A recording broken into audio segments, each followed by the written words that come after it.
იოგას მიმართ ხონდა ძალიან ისეთი არასასიამოვნო განწყობა, იმიტომ რომ ერთი ჩეხი მეგობარი ყავდა მამაჩემს, პროფესორი იყო ეგეთი გაშოვსკი და ჩამოვიდა სტუმრად ჩვენთან.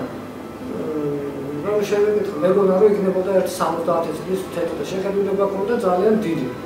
მაგრამ მე ესეთ ვაბერებს იოგა ადამიანს, მაშინ სულ არ მინდა. მაგრამ მარტო შეგვიძლია ვნახე, უბრალოდ დავინტერესდი შევძლებთ თუ არა მაგის გაკეთებას. ეთქობა ეს პიროვნება ან სხვა იოგაში ვარჯიშობდა, იმიტომ რომ იოგა ძალიან მრავალგვარია, ან არასწორად ინტეგრირებოდა და ამიტომ საკუთარ თავზე გამოსულა პრაქტიკა უკვე მანახა რომ იოგა უფრო სხვა რამე იყო ჩემში არაფერი არ შეცვლა. გარდა იმისა რომ მე ის გზა მოვინახე რაც ქონდა ეს გათვალისწინებული კარგეობა. იმიტომ ჭკვიან ხალხში არაფერში ფანატიზმი არ არის საჭირო. იოგას თავარი არსი არის ერთ-ერთი კიდე რომ შენ ისტორიისა დაინახო და არ გამოყვე ილუზიას. თუ ადამიანის ჰოროსკოპს შევხედავ, იქ არის პოტენცია. ეს ადვილი სისტემა მისცემს ადამიანს იმის საშუალებას განვითარდეს ამ გზით, თუ ის არის ზედმეტი, რატო შევს და ზოგს პირიქით ზედმეტად სანაცვლოდ მიეჩნია.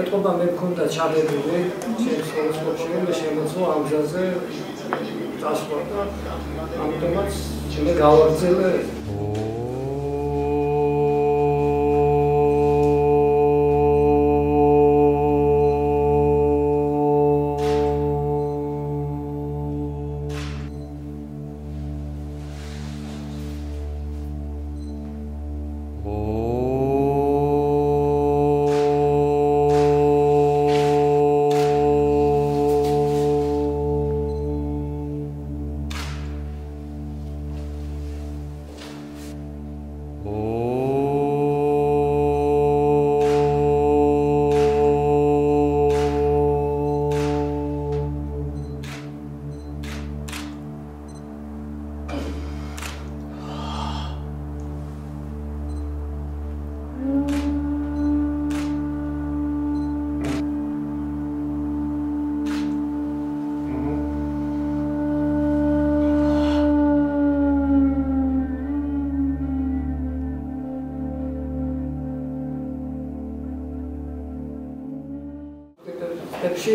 აღწერილი ეგეთი მოვლენა იოგა სასწავლებლად გურუსთან მოვიდა ახალგამოწყები პიროვნება ახალგაზრდა და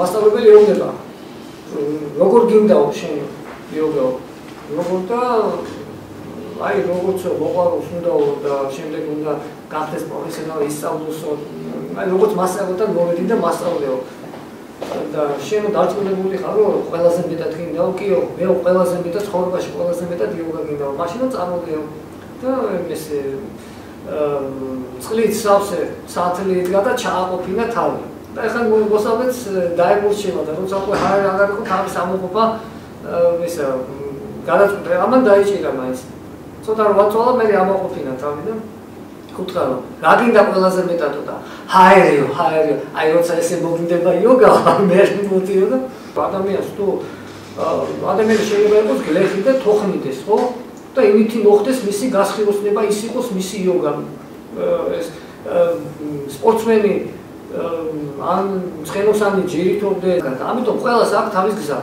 უბრალოდ მე ჩემი გზა ეს იყო და მე ამიჩი ამიტომ